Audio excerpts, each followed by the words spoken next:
Indonesia's quite extraordinary and remarkable political transformation at the end of the last century does not just hold importance for the 250 million people who live in this country.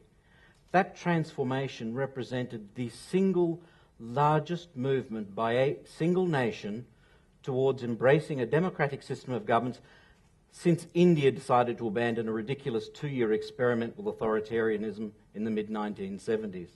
In fact, looking at what's happening in the contemporary world today, the experiences of Indonesia have an enormous wealth of learning for all of those countries across the Middle East that are currently struggling with their own transitions and transformations.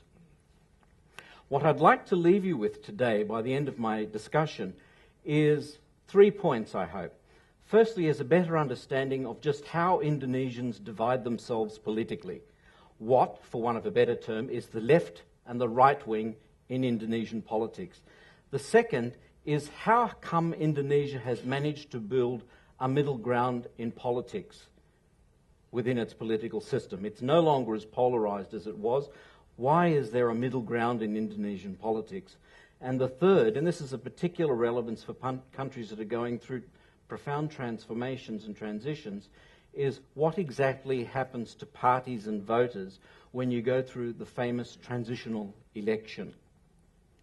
My own interest in Indonesian politics started, I guess, at one of my early lectures at university. I was fortunate enough to have as one of my lecturers an Indonesian political scientist who was in fact an Islamist political thinker going back to the 1950s. And he brought some perspectives on politics and gave me an awareness that during parts of Indonesia's history there were competitive elections, hard-fought battles over ideas and concepts. That was abandoned, and by the time I started studying Indonesia, of course, democracy was an ancient and probably evil word and something we didn't much talk about. In fact, we went through elections. There were the ritual 5-year elections, but we of course all knew the results long before the ballots took place. And in fact, one overzealous official in the 1997 election actually had the honesty, I guess, to declare the results from his province one day before the ballot took place. We also had a Home Affairs Minister at the same point, actually in the same election, who went on to remind the electorate that elections were not a time to play politics, which left me wondering, well, when the hell is? The answer to that came about a year and a half later, when that whole system of politics finally fell into such disrepute, it was replaced by the system we see emerging before us today. The question that goes through your mind, I guess, as any voter, as you go into the ballot station, what's going through the mind of the voter?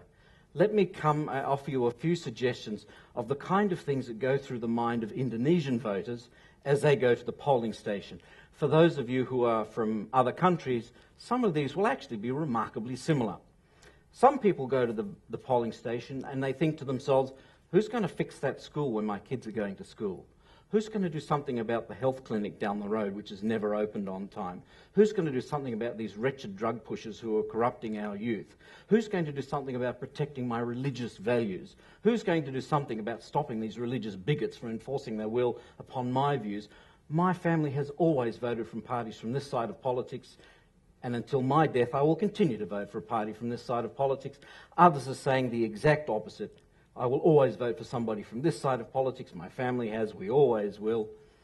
Others are thinking to themselves, I'm fed up with voting for men.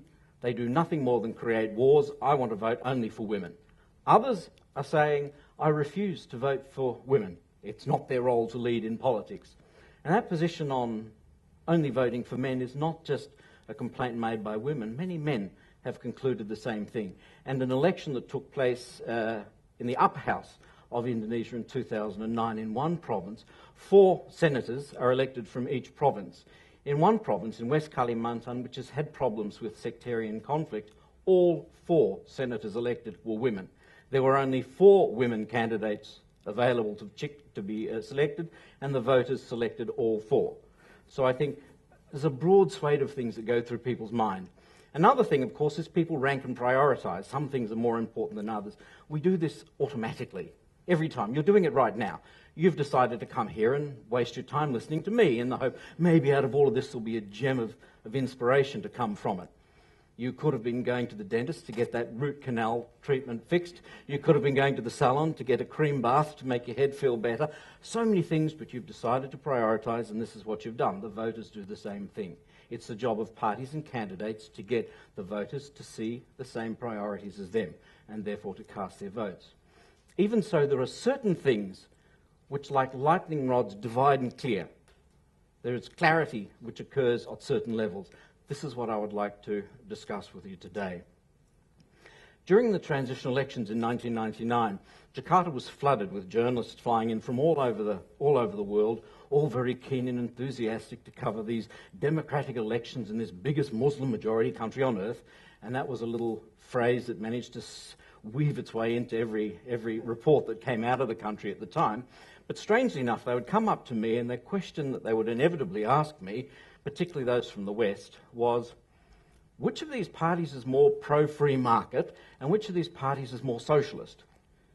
And my answer to that was, it's an irrelevant question. It's not the way Indonesians divide themselves. The issue of capitalism versus socialism is simply not the way Indonesian politics has ever divided itself. If I may be a little flippant, most Indonesians that I know, at a personal level, are profoundly capitalistic. Yet when they walk into the public domain, they're inevitably socialist. So the issue of the capitalist-socialist divide is something that occurs inside every individual. So, if that's not what divides Indonesians, what does? To take a brief beginning, in a traditional kind of, most Western societies, the left wing comprises people who believe that there should be a solid role for the government in the public domain, whether it's even owning the assets of the nation, or certainly regulating. On the right wing, you will argue much less involvement, deregulation, no public ownership of assets, everything should be in the private domain. And the further apart people are, the more they loathe each other and the louder they scream at each other and the less they can come to any sort of agreement. But as I said, that's not what divides Indonesia. This is what divides Indonesia. On the left will be those people who believe there should be no special role for Islam and Muslims within the nation state. On the right wing would be those who believe that Islam should be front and centre of political and public life. And the further divided they are between each other, the more passionately they will oppose each other. Let's now take a bit of a trip back in history to see how this has played out over time. Let's just turn this on its side, and we can open up this gradation spectrum into more specific breakdowns of ideas. We go back to the country's first elections in 1955, and what do we see? The first thing is that there are four major parties. Two on the left, the Communist Party and the Nationalist Party, and two on the right, the Islamic Scholars Association and the National Assembly of Indonesian Muslims. What's lacking is anything in the middle. Now, 3 months after these elections, there was elections for a constituent assembly to draft a permanent constitution for Indonesia. That constituent assembly, historically labelled as a national failure, but by the time it was closed within 3 years, it had decided on the kind of system the country would have: unitary system, strong bicameral system of government, an effective prime ministership, a symbolic president, strong regional autonomy. All sounds very familiar when we're coming towards modern Indonesia today, 50 years later. They agreed to 35 separate articles on human rights. And given that this was the middle of the Cold War, we had articles endorsing civil and political rights, traditionally associated with the West, and social cultural rights, traditionally associated with the Eastern Bloc. Yet all factions, from the communists through to the Islamists, completely agreed. Not a problem. They agreed to all 35 articles. But what couldn't they agree on? They couldn't agree on 7 wretched words, as we would say in Indonesian. 7 words which, from the right perspective, was going to oblige all Muslims to abide by Sharia law. The left refused point blank to entertain this idea. The right said this has to go, and so there was gridlock. And that was one of the reasons the Constituent Assembly was ultimately deemed a national failure. We move forward a few years. Democracy is abandoned at the turn of the 1960s, and the next elections take place in 1971. The balls are deliberately faded here, and the reason is because elections were no longer free and fair. It was no longer possible to see by the size of this whether this was really what the voters were selecting. Parties weren't free to form and organise as they could, and the voters were not so free to determine who they would prefer to vote for. We saw a residual from the right, and a residual from the left. There was a tiny communist party which was continued to allowed to exist. 2 years later, we had the shotgun weddings, where all Islamist parties were forced into one, and all the non-Islamist parties were forced into another, and then President Suharto's preferred electoral vehicle continued to operate untouched. And that process continued with the ritual 5-year elections, but the balls did change. Sometimes the green ball lost, sometimes the red ball gained. A crude attempt by wiping out Megawati Sukarnoputri's leadership of her party in 1997 and her subsequent call for boycotting the election the next year saw that party almost evaporate in that election. But we now come to the political transition. The economy of Indonesia was totally devastated by the East Asian economic crisis. 90% of the US value of Indonesian assets evaporated in 1 year. Try to imagine that. My own house that I absurdly bought thinking this would be a small crisis, the government would manage it like it managed all other economic crises, paid approximately $200,000 for. A year later it was valued at about $40,000. That's what happened to all Indonesians. If you want to understand why Indonesians said no more to this kleptocratic, authoritarian system that they were demanding to have a voice in where the country should go, that might give you an indication of why people chose that system. But something else happens in a transition. This, as I mentioned, was a traditional divide in Indonesian politics between the left and the right. But what happens during a transition is something a bit different. And it looks like this in Indonesia, but it would be the same in other countries. You would have those most alienated and oppressed and victimised by the old system saying, anything, this was the worst system that humanity has ever come up with, and I will never allow it to come back to life. Versus those down the other end of politics who will say, well, the system was reasonable, it delivered decent growth, we had a bit of a muck-up in the last year, but it wasn't that bad. And then there are some people in the middle who will say, yeah, this last system was pretty bad, but there are elements of it, then we can work our way through it. But a transitional election is usually quite polarising, so people are either going here or there, and there's not so much in the middle. And what we got in the elections that followed in 1999 was this. Golkar finds itself now no longer in the middle of politics, but right down the end. PDIP, this is the party of Megawati Sukarnoputri, now emerges as the major, and other parties are located in the middle. Something happens, the transition doesn't exist forever. That dynamic soon gives way to something else. And we see where the balls are now heading. What happened within a year of that was the Islamist parties started to demand, well, we should have an Islamic state. There was a reopening of discussion on the constitution, and true to form, argued the same lines that their grandfathers had failed to get enforced 40 odd years before. True to form, the left-wing party went absolutely apoplectic and actually tried to close down any more discussion on constitutional reform that year. But something else happened in Indonesian politics, and it happened around the middle. Going back to the late 60s, early 70s, there was a renaissance in innovative thinking, particularly by some young intellectual Muslims. And I'd give particular credence here to Professor Nurcholish Madjid, the late Professor Nurcholish Madjid, who actually came up with a concept to argue that one can be a pious Muslim without having to support an Islamic state. And this was encapsulated by a very clever phrase that he came up with, Islam yes, Islamic Party no. What this innovation in thinking said was that one could be a pious Muslim and therefore one could embrace the other without necessarily having to argue a position of an Islamic state alone. Other Islamists, of course, never accepted that position and continued not to. But many did.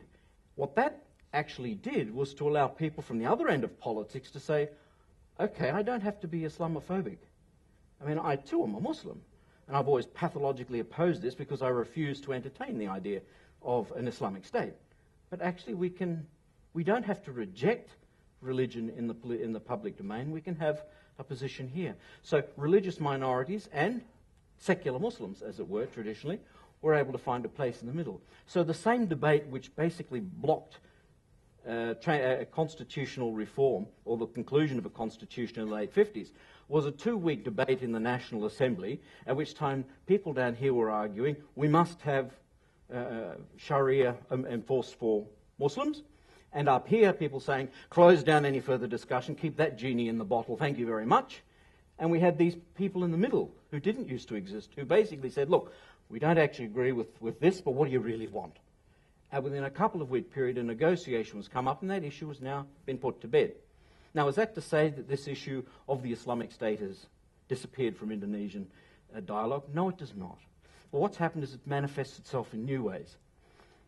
If one thinks back to all of the laws, all of the political debates and arguments over the last 14 years, the most passionately fought over issue in all of these 14 years, it was not fiddling the tax rates, it was not about mining laws, it was not about whether we're good friends with Australia or America, it was not about environmental protection, it was a pornography law. And that provides an interesting contrast. Also, one of the more interesting laws to come out of Tunisia in its early post-transformation period has also actually been on this issue of pornography. Now, we all oppose pornography, except those of us who engage with it. Or it's one of the things we pretend we don't like it, but we don't like it. But as a politician, you can't sit there and say, I like pornography. That's not going to fly anywhere on the face of this planet, and certainly not in this one. But that's not the point. The left, and let's move on now to where we were at about the time this debate was going forward. We had a small Christian party and Megawati's PDIP party, and we had the Islamist parties down the bottom who were arguing for. Up the top, they were arguing absolutely not. This is clearly the thin end of a wedge at trying to enforce the political morality of one group over the rest of us. And this is where the cultural wars had emerged. And interesting, and we continue to move forward. We've now had the elections now in 2009. And what we see is that the divisions continue, parties continue separating and fragmenting, but in fact, that position, where there is a solid middle ground in politics, seems to be very firm. And looking forward, I have no reason to suspect that that's going to change anytime soon. If I could reflect back just briefly on the issue of why economic policy isn't what determines the way people vote here, I would actually give you the example of the Suharto period. This was 30 years of one president, one party, and many of the same economic advisors from the beginning to the end. Yet what did we see during that period? The first few years after the breakdown of economic growth in the mid-60s, once Suharto came to power, we saw a radical liberalisation of the economy, encouraging foreign investment, cleaning up the currency exchange rates, opening up the capital account to a situation that most countries didn't get into for a long time. That changed. We had a period subsequent of socialism, we had a period of public welfarism, then we had a period of deregulation, then we had a period of kleptomania, the system closed. That wasn't what shifted, it was the situations that people found themselves in.